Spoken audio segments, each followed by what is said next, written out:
Hey guys, what's going on here? It's Midget bringing another episode of Trophy Collecting. In this episode, we'll be going over the Silver Trophy, Time Attack, which is to basically complete the Time Attack round 20. And if you don't know what that is, that's basically to reach round 21 in under 32 minutes. Now, there are different time attacks in Gorod Krovi, round 5, round 10, round 15, round 20, but you only have to deal with round 20, and I'll show you how to do this in this video. The first tips I want to give you is to have a good Gobblegum selection. 1 would be Fatal Contraption so you can spawn death machines. 2 would be Cashback so you can have an ample supply of ammo. 3 would be Killjoy so in case you're in a pinch you want to pop some insta-kills. And 4 is Perkaholic because you always want to have some perks around and it'll be great for all the perks on.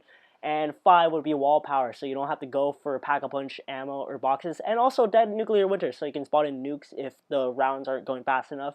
And also maybe even Aftertaste if you're playing solo, you want to have your perks ready even if you get down on a mishap. So, the first couple rounds I like to do is to buy the RK5 because it's a faster killing weapon than the Shiva, and stay in the starting room for about till round 6. And there are multiple time attacks in this map, which is to time attack round 5, time attack round 10, round 15, and even to round 20. I don't know if there's any time attacks for any other rounds higher than round 20, but you get a special prize like a certain like DLC melee weapon, like the supply drops, like the wrench, the Fury Song, etc, etc. But we're focusing on getting the round 20 time attack, which is get to round 21 in under 32 minutes. You don't necessarily have to figure out or get to the other time attacks like round 5. In this playthrough, I didn't really get to other time attacks besides the round 21.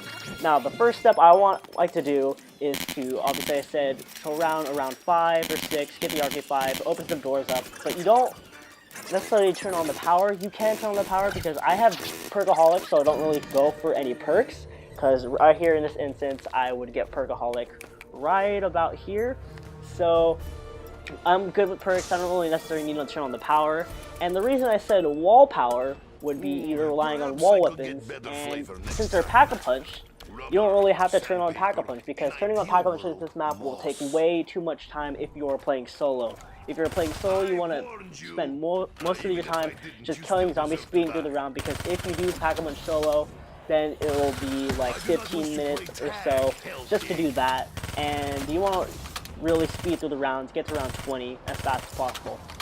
Now there was some, I used to play Black Ops 1 zombies, and there was some like theories on how many zombies per wave is, but apparently there is a set number, like a set amount of number in zombies. I don't know if they changed it in Black Ops 3, but there's always a set number of zombies depending on the amount of people you play with.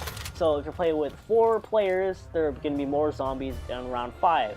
Like say, for example, I'm playing solo, there are around 20 zombies on round 5. But if I'm playing with 4 people, on round 5 there are probably going to be 30 zombies. So I really recommend trying to do this either solo or even 2-player, so you can get more people on.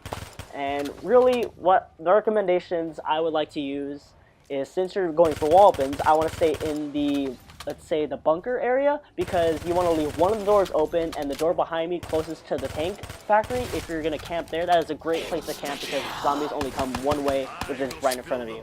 And since the Vesper is right there to the left next to the window, you have an ample supply of ammo, and that's why we're using wall power, is because so we can get a Pack-a-Punch gun right off the bat, and we can also use that on the KRM in the department store on the first room after you buy it the first door, because that Pack-a-Punch, it is very, very strong, and you don't necessarily need to get the Pack-a-Punch the right way or the legit way, because you can get it just right off the bat right away. You don't really necessarily have to rely on the box per se, but I would recommend getting wall power or even just a stronger gun.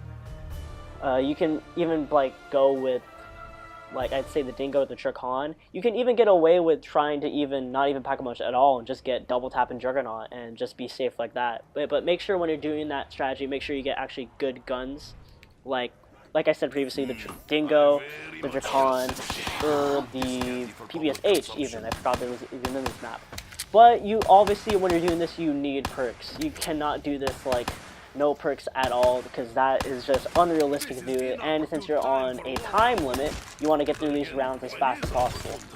And also drops. You saw in that clip that I avoided a carpenter because a carpenter boards up all the windows, which in turn delayed the spawn rate of the zombies, because you always want to keep the zombie spawn rate in a very fast and quick manner. You want to like have them like not spend time tearing down all the boards and spend time chasing after you, so you can kill them faster.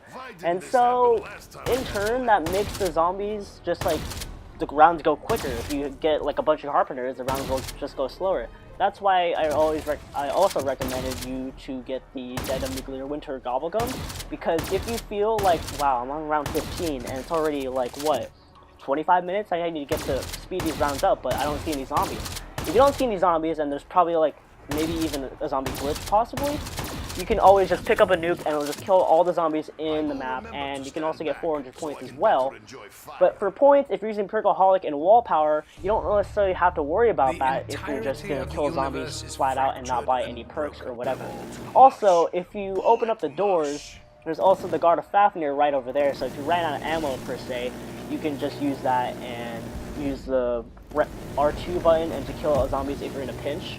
Also, if you don't have Perkaholic but you want to have some perks, you can just like open up the stairs you see in the video and just open up the power and just get double tap, quick revive, Juggernaut, speed cola, and those classic 4 perks, and you should get it. Also, the Death Machine Gobblegum is very helpful in a pinch, because using the Death Machine really will speed up the zombies, making you cause them faster.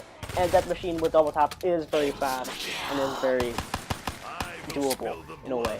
And reaching round 20 in 32 minutes is one of the easiest time attacks, like out of the whole like time attack like bundle, I guess if you say. The round 5 time attack is pretty hard. Round 10 is like kind of per se like a little easier, but as you go on, they'll speed through the rounds as long as you have all the gear ready.